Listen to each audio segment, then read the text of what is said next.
ఎక్కడ దేవునికి లోబడతాడో, ఎక్కడ దేవునికి భయపడతాడో అక్కడ దేవుని సన్నిధి ఉంటుంది. ఎక్కడ తిరుగుబాటుతనం ఉంటుందో, ఎక్కడ వ్యతిరేకత ఉంటుందో అక్కడ ఎవడుంటాడు? సాతానుగా ఉంటాడు.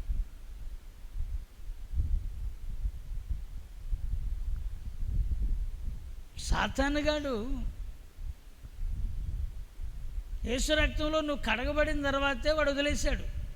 కానీ నువ్వే మరలా వాడిని ఏం చేసావంటే నిర్లక్ష్యము, లెక్కలేనితనము అనే 2 పదాలను వాడికి చోటిచ్చేటట్లుగా చేసి మరలా నీ జీవితంలోనికి, నీ వ్యక్తిగతంలోనికి వాడు మరలా ఆహ్వానించబడుతూ ఉన్నాడు. నీ కుటుంబంలోనికి ఆహ్వానించబడుతున్నాడు, నీ పనిలోకి ఆహ్వానించబడుతున్నాడు. దేవుని బిడ్డలారా,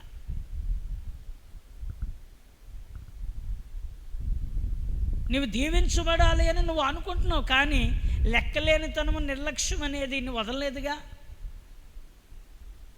అది వదిలినప్పుడే మరలా తిరిగి దేవుడు నిన్ను ఆశీర్వదించడానికి, ఆయన నిన్ను వర్ధిల్ల చేయడానికి ఆయన తన స్థానాన్ని తీసుకుంటాడు.